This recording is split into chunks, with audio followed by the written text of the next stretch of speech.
Hey everyone, my name is Simon and welcome back to Gone Without a Trace.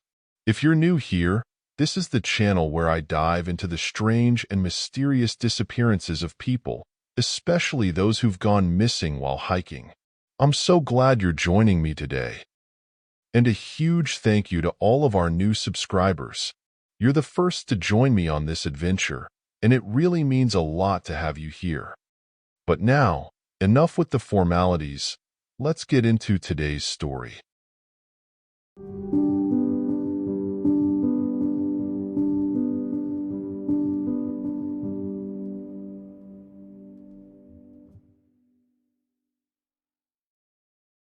It was supposed to be a simple walk, a routine, a peaceful moment in nature. But for Lisa and Frank Curry, that walk became their final journey.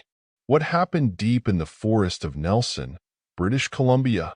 How did an elderly couple vanish without a trace for days, only to be found a few days later under mysterious circumstances?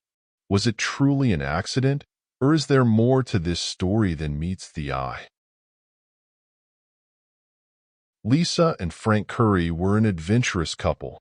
At 85 years old, they had spent much of their lives enjoying the great outdoors, appreciating the beauty of nature.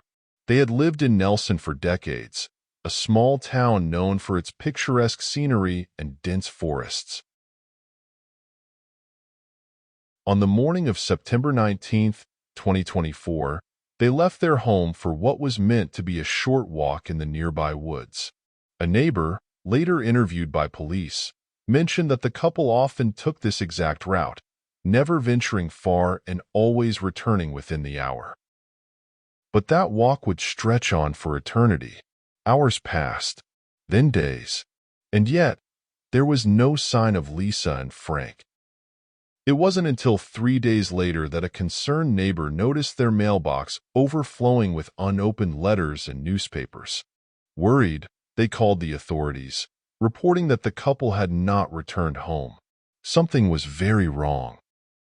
Before police arrived at the scene, search efforts focused on multiple locations.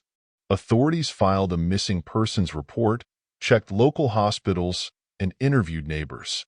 Search teams focused their efforts on Kootenai Lake, a vast body of water bordering Nelson, scouring its shores and surrounding areas for any sign of Lisa and Frank. But there was no sign of Lisa and Frank. Then, a breakthrough. On the second day of the search, police discovered the couple's car parked deep in the woods. It had been sitting there undisturbed since the day they vanished. There were no signs of struggle, no indication that anything unusual had happened. Just an empty car, and an expanse of trees stretching for miles. With no time to waste, authorities mobilized a search party. Volunteers, search and rescue teams, and tracking dogs combed through the rugged terrain. Search teams initially focused on the main trail, meticulously scanning every turn and pathway. As night fell, the growing darkness made the dense forest nearly impenetrable, forcing authorities to call off the search until morning. Hope was beginning to fade. And then, a clue. Footprints, 2 distinct sets, leading deeper into the wilderness, off the main path, toward an area few hikers dared to venture. But why? Why would an elderly couple willingly veer off the trail? Were they lost? Or was something, or someone, leading them there? Then, on the morning of September 25th, drones swept over the vast wilderness, scanning for any sign of movement or worst of bodies. And then, searchers made a chilling discovery. At the base of a sheer cliff, among the scattered boulders, lay the bodies of Lisa and Frank Curry. It appeared as though Lisa had fallen first, her body resting awkwardly against the rocks, and just a few feet away, Frank. Was he trying to save her? Did he reach for her, only to lose his balance and plummet into the abyss? It seemed like the simplest explanation, but other theories are possible. The authorities ruled it an unfortunate accident, but in case like this, it is very difficult to prove any other alternatives.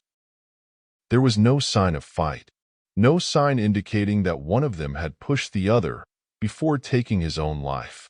The neighbor didn't indicate that the couple was having a fight or a bad relationship, so this scenario was disregarded.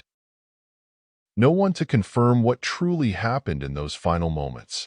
Some experts argue that at their age, disorientation was a real risk, that perhaps they wandered off the trail without realizing it, exhaustion setting in before tragedy struck. Another alternative is that they saw an animal and went on following it off the trail. Thank you for watching. If you found this story as sad as I did, don't forget to like, subscribe, and share. At 85-year-old, an accident in the wilderness, if quick to happen. This case is an example of a tragic short walk gone wrong.